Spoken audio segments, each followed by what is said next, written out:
All right. Good afternoon, everyone. Welcome to From the GAI Kitchen, Making Knödel with Helga Parnell. We are so delighted that you could join us here today. My name is Erin Hart. I'm Director of Communications and Development here at the GAI. And I have a few technical notes for you all before we begin. We will be having questions through the chat. So if you have any questions while you are cooking along for Helga, please mention those in the chat, and our cultural director, Casey, will ask those for you. We also have a special helper in the kitchen, my daughter, Penelope. So if you see a stray child running around, she's volunteered to be our taste tester today. Let's see. Otherwise, we will keep you all on mute. You are welcome to turn your cameras on if you want to show off what you're doing to your fellow participants. And we will be sending out a recording to the class afterwards. So if you want to catch up as you're making your knödel or save it for next time, we will send the recording out. With that, I will turn it over to Helga. Welcome. Well, thank you, Erin, and I'm delighted to be here again to show you how we make that wonderful side dish. Now I understand it's even in the northern part of Germany popular to have knödel. And of course, there's so many different kinds, but you probably have the recipe already in front of you. We'll make the Bavarian potato knödel made with cooked potatoes. There is also a knödel that is made with half cooked and half raw potatoes, and also just with raw potatoes.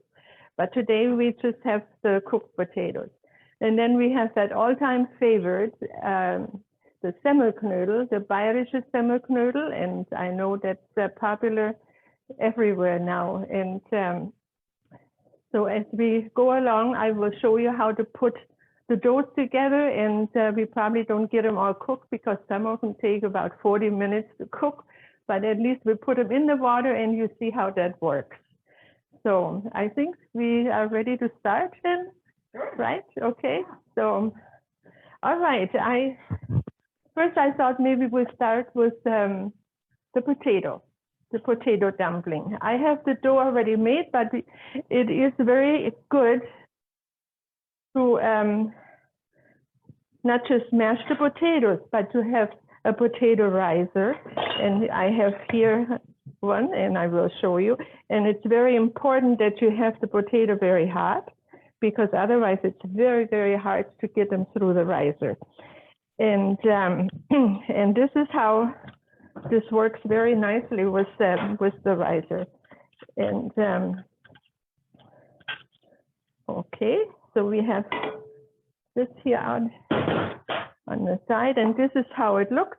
And then what you add, it's very important because potatoes have a lot of water, and so it's already cooled a little bit. And if you rise them a little earlier when the roast piping hot, then the water will evaporate, and you want the potato to be dry as much as possible. And then you add your eggs and a little flour as needed. The dough should not be feeling wet. It should be just in that consistency as you see right here. And I have already two formed, which we will put in the water after a while.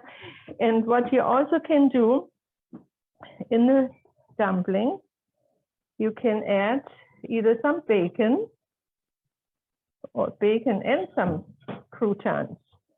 I already had those in the frying pan just to brown them a little bit in butter. And I think I should have got my hands wet. That works a lot better. It's very important that you don't have any creases and nothing hanging on the side. It has to be very nice and smooth. If it's not, then it will fall apart in the cooking water. So much for the potato dumpling. There is my towel. Now I think, maybe we start right with the Semmelknödel. I have as it says in the recipe, you cut the bread. You can do that the day before and dry it. And there again, it's important to have them nice and dry, and then you add, when they're all dried, and you put them in a bowl, and you add the hot milk. And you don't put all the milk on right away because you don't know exactly what the consistency of the bread is. You only put on so the cubes are nicely moist all the way through. And then you mix a little parsley into it. At this point, you also can add some bacon bits, and then we add a little flour, and then the eggs. Work the flour in. And now we add the eggs, and I believe there are 2 of them.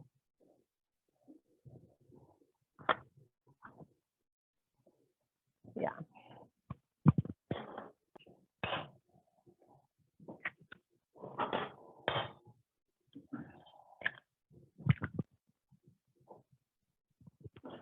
Helga, while you're mixing, we've got a couple of questions in the chat. The first one was one of these types of knödel part of the Stammtisch this month? And if so, which one was it? It was the Böhmische Knödel, and we had Spätzle, the past Stammtisch, and also we thought, in case people don't like really the Knödel, then we made the Böhmische Knödel. The kind that you're making right now, or a different kind? This is the Semmelknödel. Okay. And we will get to, there are 2 Böhmische Knödel. One is made with baking powder and one with yeast. So now, as you see here, it's a little too much egg, so we just add some more flour. The other question relates to the Kartoffelknödel. Yeah. Do you have a recommendation for what kind of potato to use for those? That's a good question. I'm glad somebody asked for that. Yeah, it should be a mealy potato, and I used here the Idaho mealy potato, sort of like a baked potato or the white Idaho potato. So, okay, so this is. And I'm just going to show a quick, a close-up here of the Kartoffelknödel. So it's pretty solid in that bowl there. Hello, my name's Blah Blah Head.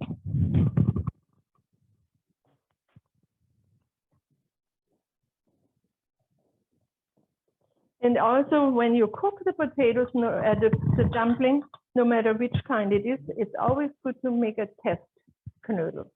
You just make a smaller one and put it in your hot water and see if it stays together. So, need a little more flour. Just technical difficulties. That's what happens when you go. So, yeah, this will be perfect like that. How do you know when it's time when you need to add more flour to those Semmelknödel? It should be sort of this consistency when it kind of hardly falls off your hands. When it's softer, then there's too much liquid in it, and the flour will take care of that. Or if you have some, I guess the flour would be the solution to that. Okay, we got that here. And now we can go into the most difficult one, that is the Böhmische Knödel with the yeast. And I have the yeast ready. And that can be done in a mixer here. I have in here already the flour and the eggs and the salt and a little parsley. And now we're adding that little Stempel, that's called. And that goes into you can go step by step on the recipe on that, just like what I'm doing here now.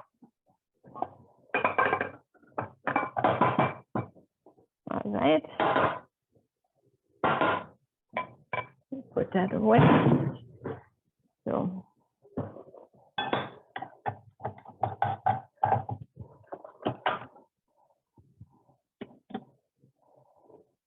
I guess it helps to plug it in. Where is the? It doesn't have a cord. Oh, here it is. No, I'm good.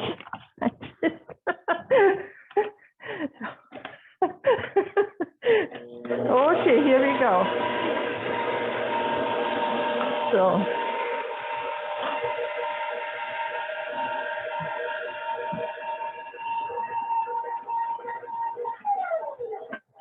You can help along, push down the sides into the, so the eggs and everything will incorporate. This takes a little longer because it's not a very big quantity, so.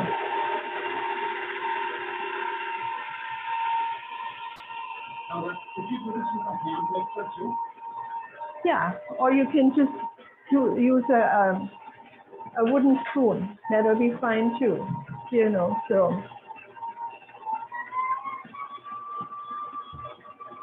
But it's easy to put it all in there, you know, and it really puts it together very nicely.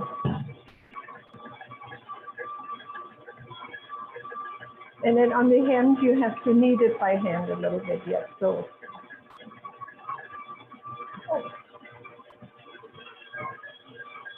I don't know.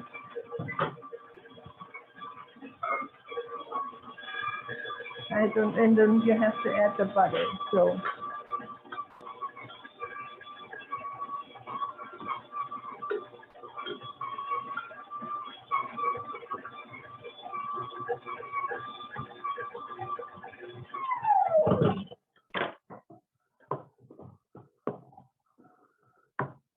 So we'll just push it down here a little bit yet, and then we'll take it out and do it by hand.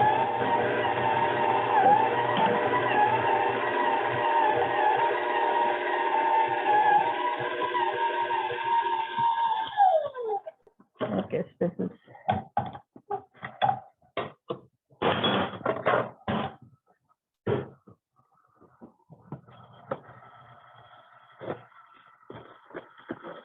Water is all boiling, so they're ready to cook then.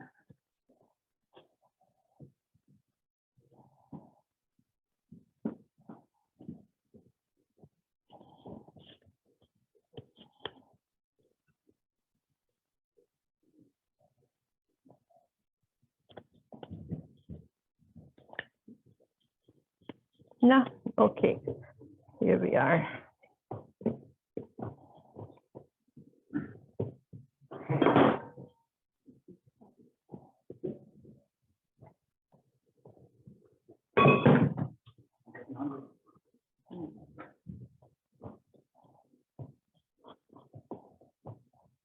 So you gather it together and knead it to a nice little firm dough.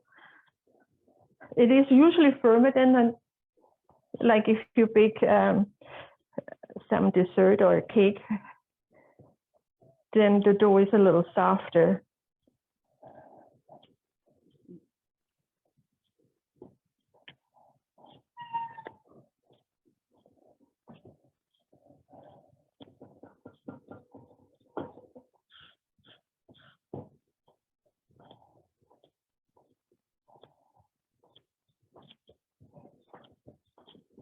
So it cannot be like this. It has to be kneaded until it's nice and smooth, because if you put that in the water, it'll fall totally apart. So.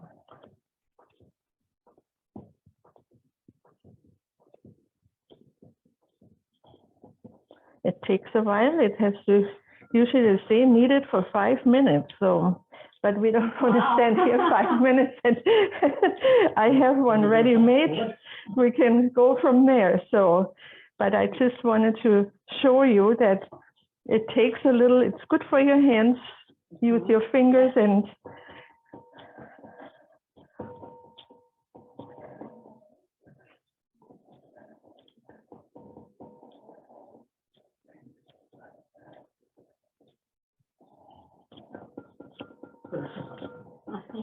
It's good exercise. It's good, actually. It's very good for arthritic fingers. They get limber because of that. Somebody told me that. It's not my wisdom. So,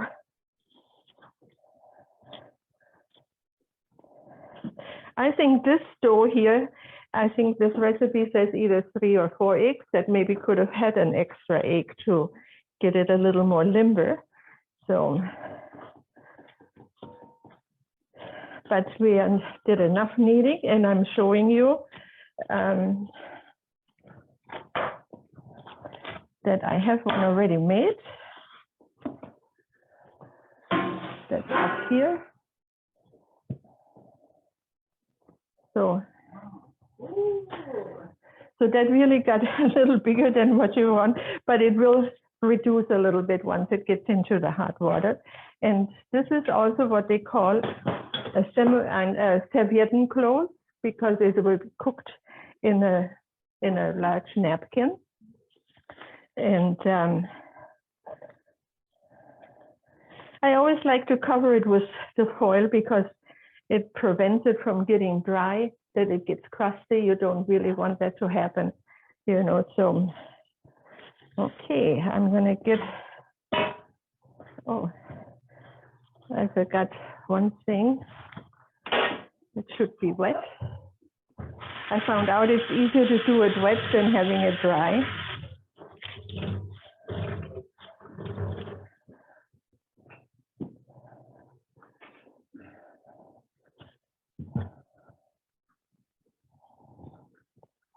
Okay, so we'll transfer this onto the napkin, and you roll it easily and softly, and then you tie the ends.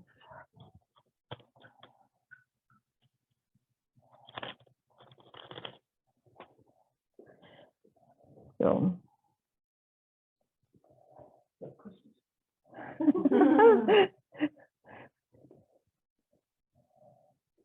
I'm curious, how many people are cooking along from home today?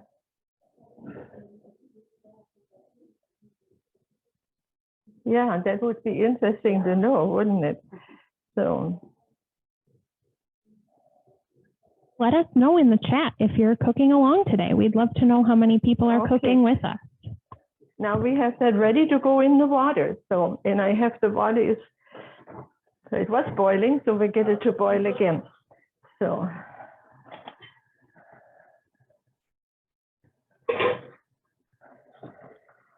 I'm going to put it in here because that stopped boiling.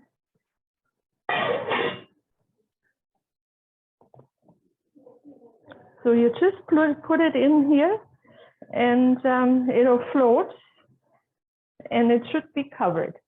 That helps for the dumpling also to be cooked on top.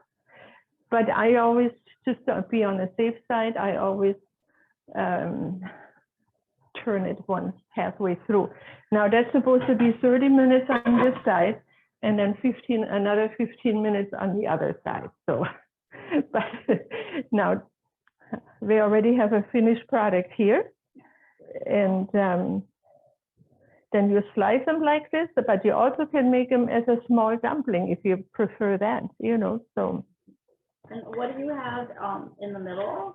And here I'm thinking of a vegetarian dish, and this is creamed spinach and then creamed cauliflower.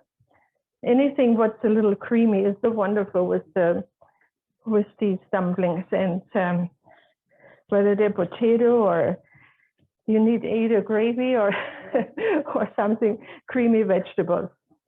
So.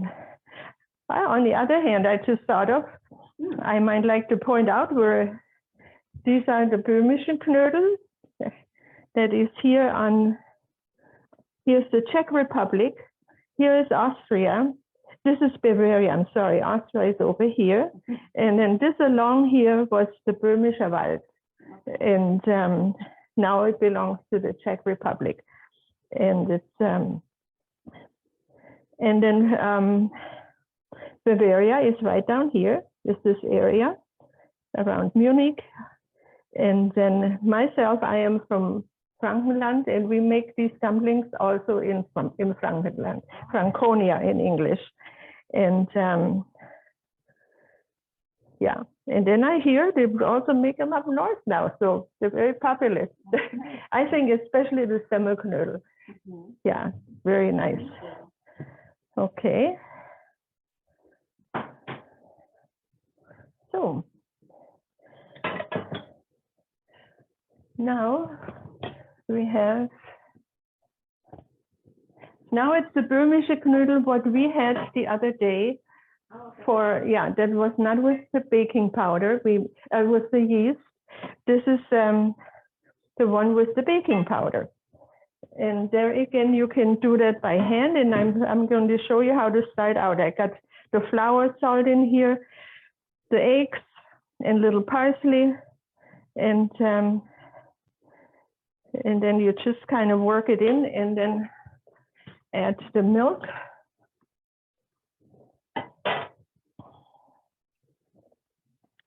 I wouldn't put it all in at a time because you just never know.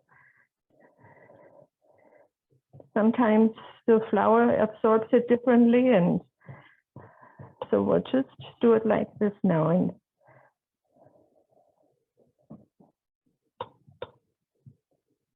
And that needs a little more milk. It's always good to put the liquids on little at a time, not everything all at once.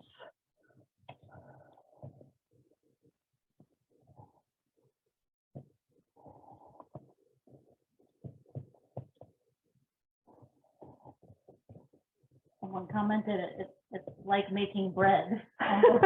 It's almost like that, isn't it? Yes.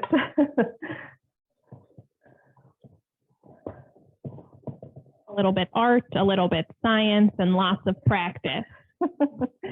And a little bit of love for cooking. Right. Of course.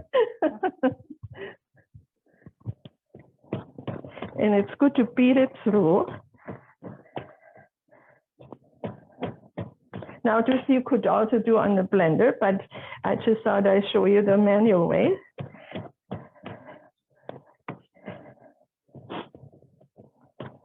And this is the kind we had last Stammtisch, yeah.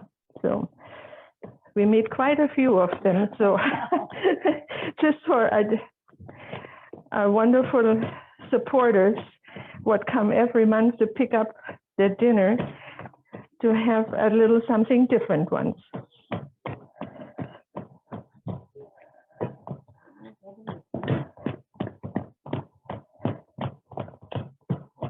It's a blow like a bubble when you beat it a lot, you know, so.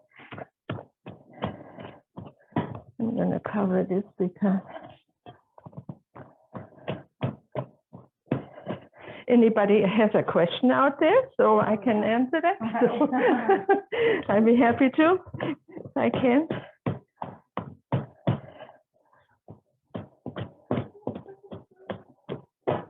We don't have any questions at the moment, Okay. But we do have some people making some Böhmische Knödel along with us and some Kartoffelknödel. So.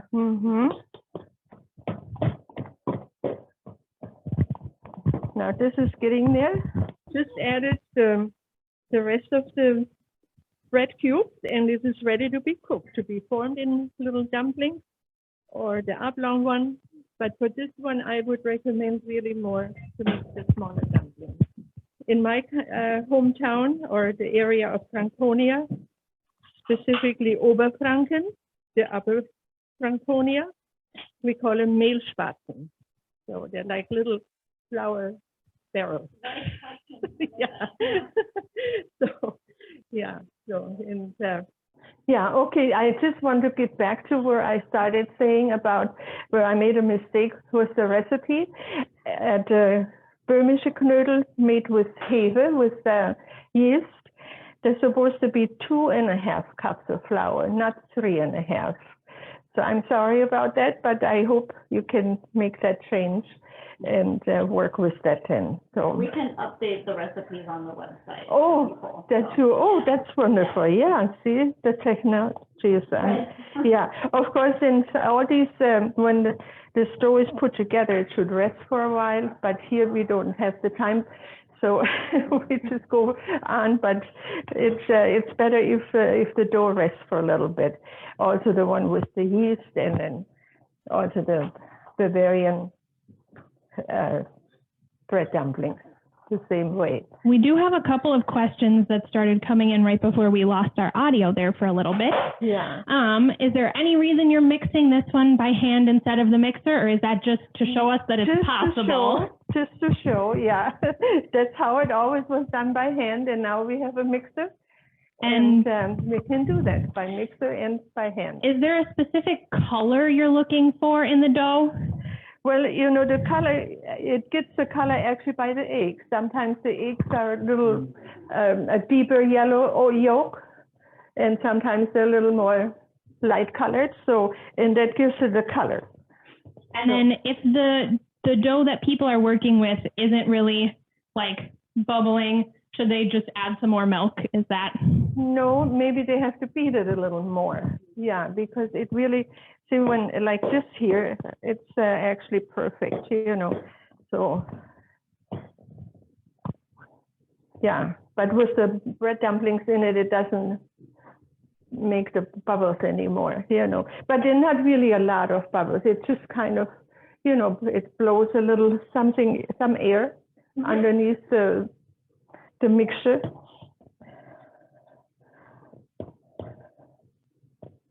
So, anything else? The bread that someone is using has a lot of the crust mixed in. Is that okay for the semo right. knödel? Yeah. You want a little, that gives it, it looks nice when you cut the dumpling. It has a little brown and light color in the green. It looks very nice and appetizing. So then maybe we'll just start. We got to check this other one here. I like you to see, oh, we got it in this kettle here. See how it floats up on top and it's kind of blowing up. And let's see, I don't think it's been in there long enough, but I'm going to turn it anyhow so you see that this is done. And I think in here we can put one of these dumplings in. Let's see. Now this is then the Böhmische Knödel with baking powder. So, and you dip your spoon into cold water, or if you do it by hand, you put your hands in, rinse them in cold water, and be sure that it's all nice and tucked in, because otherwise these little extra pieces, they cook into the cooking water and don't stay with the dumpling. So we can put that one right in here. So, and it looks like it's floating already, so it didn't go to the bottom. So we always have to make sure.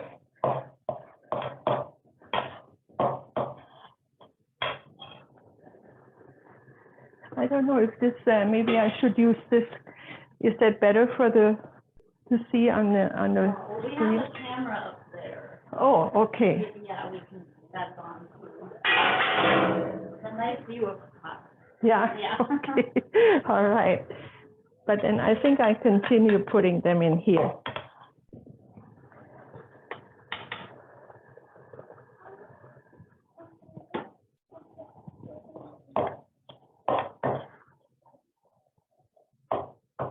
See, as I go along, I just kind of tuck it in, and so they're nice and smooth. Wet your fingers a little bit, and if something is hanging to the side.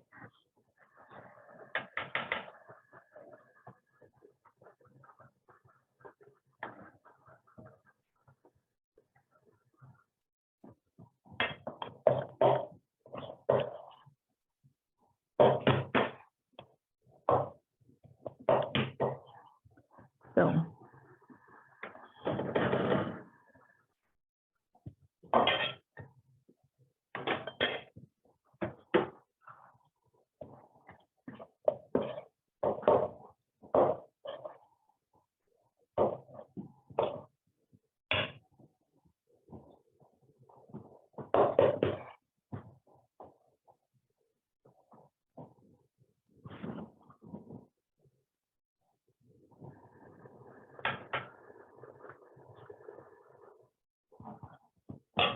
I better cover this again.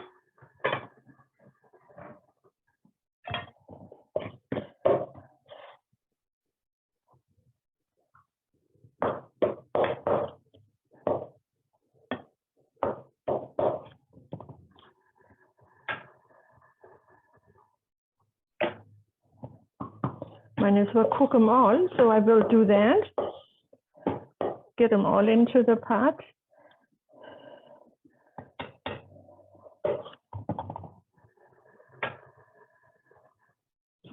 We have another question about the Semmelknödel. Can people put the French bread and the milk mixture in the fridge for 2 hours instead of leaving it out, or should it rest out of the fridge? Does it matter? Either way is fine, yeah. It would keep it softer out of the refrigerator, because everything that gets cold gets a little, you have a little better measure when you add the eggs if you have it room temperature.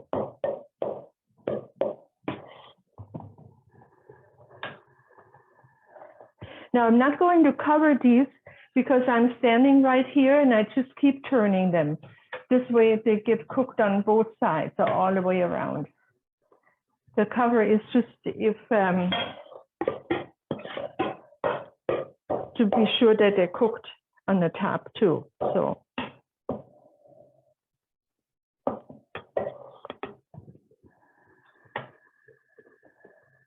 All right, so they're all in here. Now I think maybe we'll get to the Semmelknödel. We'll put them in the hot water.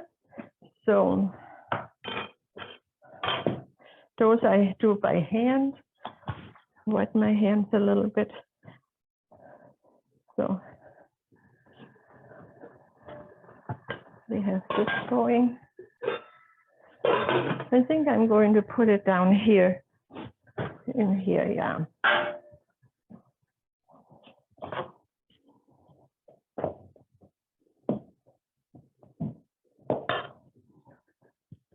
So I make a test first to make sure that it stays together. And there again, you have to make very sure that there are no air bubbles in there, that it's all nicely tucked in, not having it like this, you know, so it got to be nicely put together. So we'll see how that one, what this one does. But if you want to take this little cup, you can have some of that bacon. You can. We have another question circling back to the Kartoffelknödel. When you say mealy potatoes, do you mean potatoes that are a little bit older, or is that just the nature of a russet sort of Iowa potato, yeah. Idaho potato? Exactly. Yeah, it's the type of a potato that's mealy, where the red potato is a little, I don't know what would you say? It's a little smoother and has more, yeah, it's a different texture, totally different. But the Idaho potato, you know, that.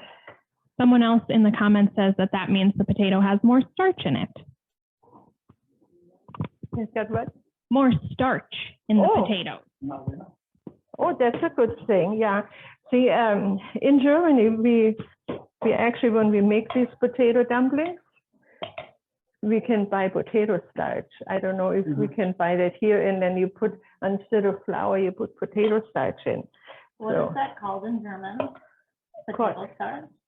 Kartoffelstärke. Ah, right. Okay. I was wondering if I was still have there. Yeah. So, and it makes a difference. It's, you know, it really makes a difference. So, okay, it looks like they're holding together. Our Semmelknödel, but they seem to stick on the bottom. Yeah, see how nice they come about? Stays nicely together, so. Huh? Yeah, I know, that's my favorite too. My husband used to like them too. He just, oh.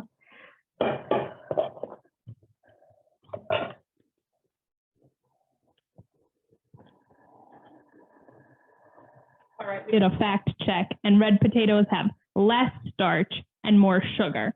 Oh, So the okay. mealy potatoes are starchier, which probably helps bind everything together better. There you go. We learn as we go along, don't we? Yeah.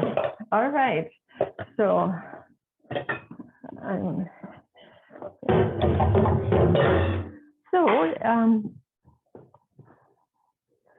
the potato dumplings we have to cook yet. I don't know. I thought I'd do this all first and then the doughs, and when we then cook them all at once. Yeah, they're coming along, so we put, and in here, because I don't have them covered, we have to really watch it. Like for Stammtisch, when we made so many of them, we had 85 reservations. Wow. So there was a lot of dumplings. So that would have been just not possible just to sit here and cook them with the cover on, you know. So we did it like this in constant, and of course we had bigger pots and we had a second layer under it. So you can do, but not more than one more layer, you know, but for that you need a big pot. So we just keep on doing that.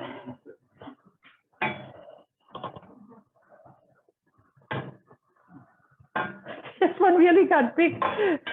I'll leave it in here. So, okay. I mean, I will unroll the one in the serviette just so you see. It might not be cooked all the way, but we'll do that after a while. And now I'm just going to put the potato ones in. Let's see.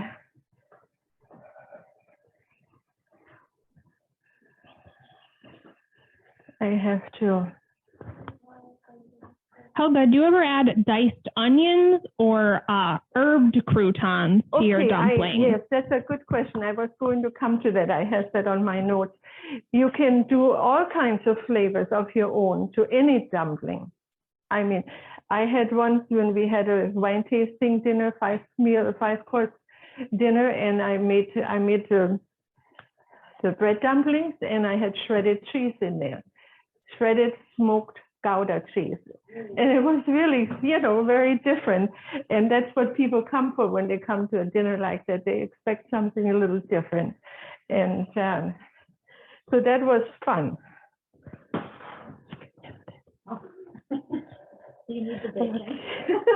Okay, here is now the potato dumpling. We'll put them in. And hopefully that doesn't cook apart and that it's all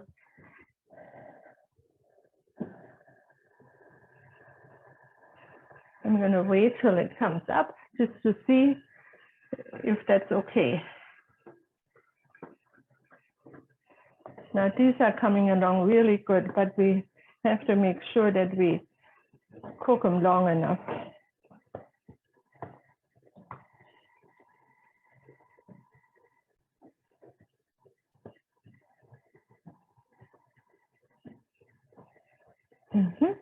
All right.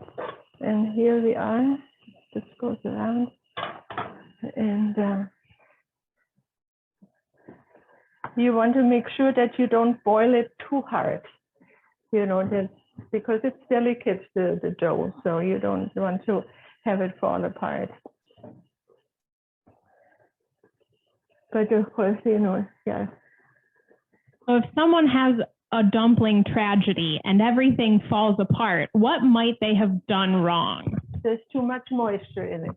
That's one thing for sure. Yeah. Yeah, too much moisture.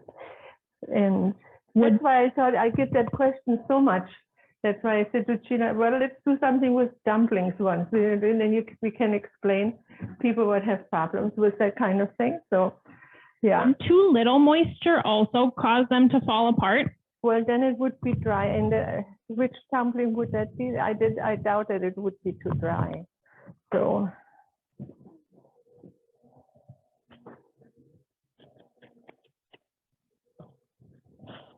it's mostly, you know, that it's. Oh, I have a few more potato dumplings to do. So. Never enough.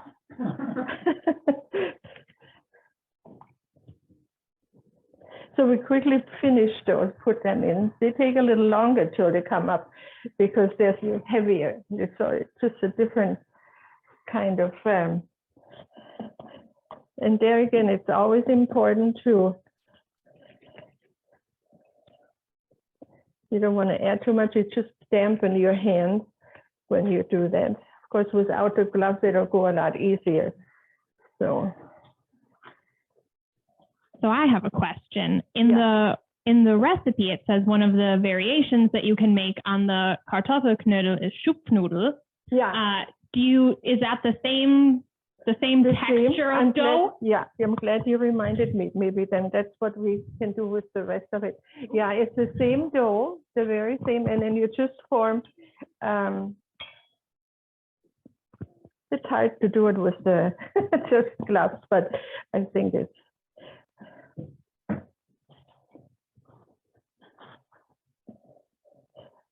There again, some people make them different, long and thin, but I like them like that, you know, so. Are these the ones that are fried?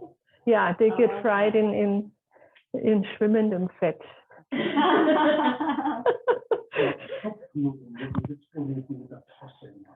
I must be, no? Yeah. So see, that's what you do. And I know as a child, I always liked those. My mother made them quite often. And what she always had with it, depending on the time of year, Pflaumenkompott. You know, they were cooked of the Italian type plum, and they were cooked, and oh, that was so good with that. So we're gonna fry these also. Oh, and someone just asked, what dough is this? This is the potato. The potato dough, the Kartoffel. Yeah.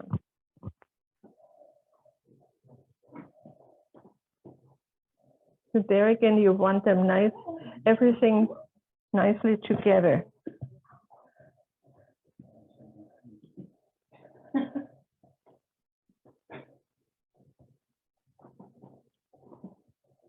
Okay, we got that out of the way.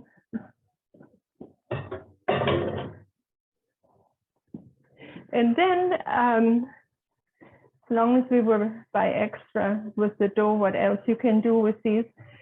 The Semmelknödel or the Böhmische Knödel, or I call them the Fränkischen Knödel because they are made in Franconia all over.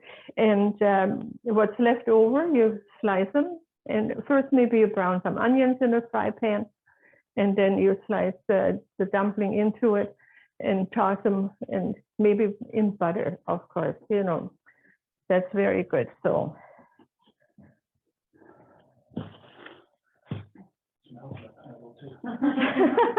It does, doesn't it? So, okay. All right. Let's see, we'll want to see. How much time do we have? Oh, not too much. Maybe I should get to now just see what a difference it is. The flour dumplings, no matter which kind, they come to the double varieties, but now they're just, the potato ones are just starting to come now. So, okay, and I have a little frying pan here, and we put a little butter in. Where is it? It's here.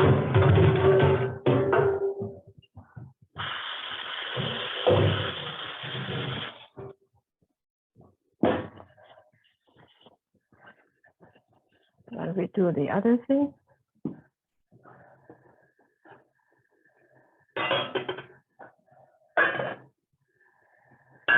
And we need a little butter, I think. Yeah. I don't have it here. We would also love to know where everyone is joining us from today. So if you want to share that with us in the chat, we'd love to see where people are all coming from. Yeah, that would be nice to know, wouldn't it? I think last time we had some people from Colorado and Maine. Yeah, and my niece from New Zealand, yes, I don't know if she's on today. I didn't talk to her this week, but she just loves that. Yeah, she keeps track of what I'm doing here. So.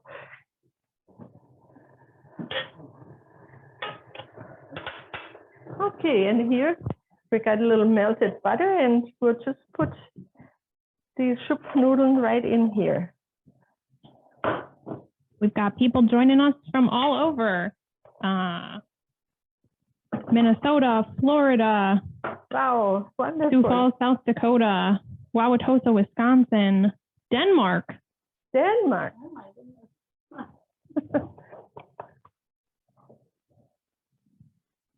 Okay, here we go. Ithaca, New York. I've been. Yep, there's people from New York watching with us right now. So here we are with the Schupfnudeln in the fry pan. And I squeeze them a little bit apart. So there we go.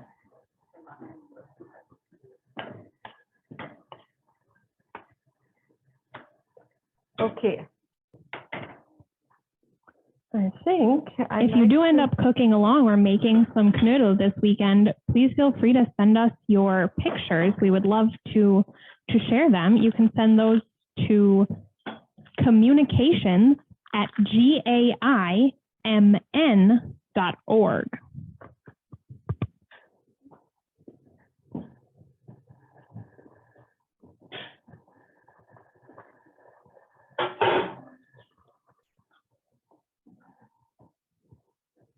My big spoon. No, I misplaced my big spoon. I had a big spoon here all along. It's behind you in a bowl? No. Not one of these. No, but you know, this will help too. That is really strange. That happens once in a while. That I just think I just used it and now it's gone. Okay, I'm going to try to lift this out. Put it on here. But like I say, it probably needs some more cooking, but we're just getting almost to the end. So I thought I'd like to show you.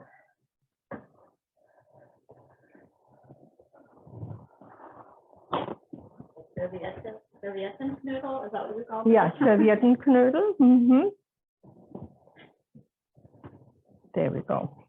It's a little easier. How many servings do these recipes usually make? Well, the dumplings, I think 6 to 8, depending on the size, you know. So like here, let's see. There. The Semmelknödel, they are only about 4. But then that was only, you know, not very much. And then here from these dumplings, 5, yes, exactly. We have 9 of the Böhmische Knödel with the baking powder, you know. So, and then we're going to unroll this one here. This is, I mean, amazing that somebody came up with an idea like that. It's just, yeah. And do we need to turn the Schupfnudeln? Yeah, they got to be turned around.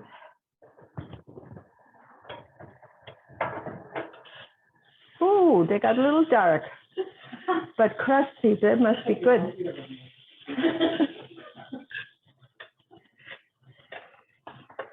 But then somebody will like them a little darker. So I like them a little lighter. So, you know, these burners are just not like at home either. So,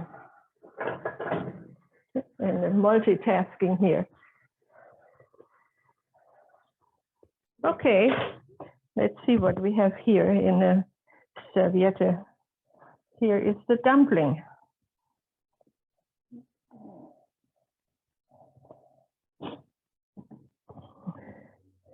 And anyways, then this is how it would be. I made that at home yesterday, and then you slice them, or like I said, you also can do them in a dumpling, a smaller bowl, you know, individual servings. Yeah. So you said this was one example of how you could serve it, like a vegetarian example. Mm-hmm. What other ways might you serve these dumplings? It's wonderful with sauerbraten. It's good with pork roast. A nice Schweinebraten is very, and you have a nice, anything you have a nice gravy or sauce with it. With goulash. Last week we had it with goulash. So, yeah. Once you know, and if you like them, then you find all kinds of ways to serve them. You know. Would you brown this? This here? No, this actually stays like that, you know. But I don't know if you need to brown them, you know. So do I dare cut into it? Yeah. I don't know if it's done because it takes a long time. Oh, it looks pretty good. Yeah, it looks not too bad. Mm-hmm. Okay. So, but I think the other ones, they need to be taken out of the. I can put them into the bowl here. There again, it's that big spoon. Someone said it might be in a pot. No. What they thought was the spoon was the handle of the frying. Oh, got it. I think these are done. There's a large spoon. Oh, okay, then it's already in the sink. All right. We don't want them to be cooking away. So, okay, this is.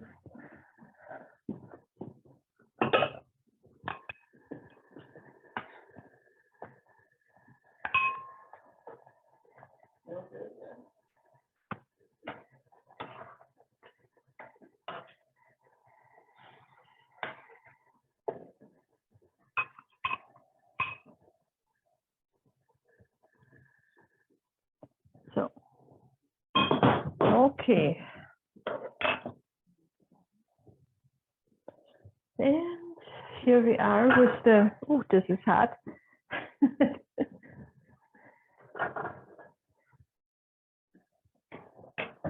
So as you've heard Helga mention a couple of times today, we had these some of these knödel at our most recent curbside Stammtisch. And if you are in the Twin Cities or happen to be visiting, This is nice and golden brown. You know, I'm sorry. No, that's okay. I was just trying to tell people about Stammtisch. Yes, and if they are excited about a home-cooked German meal from Helga, usually the second Tuesday of every month, we do a curbside Stammtisch to go. Yes. Reservations necessary. Reservations required. But there's different German dishes every month. Yeah. The menu is published in our newsletter and on our website ahead of time. Exactly. And if you are interested, look into it and come have a delicious home-cooked meal. And we will also be doing a to-go pork and kraut dinner at the end of April. Yeah. So if you're local and want to try some of this food, it's a great way for you to do it. Yeah, for the kraut and pork, that'll be sauerkraut, sweet sour green beans, potatoes, and smoked pork chop, and Apfelstreuselkuchen for dessert. And is it $20 and $25 for non-members? You know? Yeah. So, okay.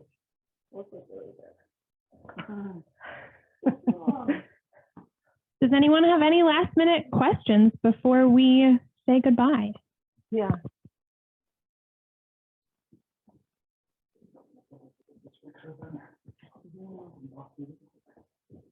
I see people chatting and thank you. Yes, no questions, but people are excited to try making knödel at home. Okay. Thank you so much, Helga. Well, thank you everyone for tuning in and supporting our program. Yes, thank you. At the GAI. And if you have any ideas for a future cooking class or demonstration, please let us know. And now those of us in the kitchen are going to eat the knödel. Maybe. So thank you so much, everyone.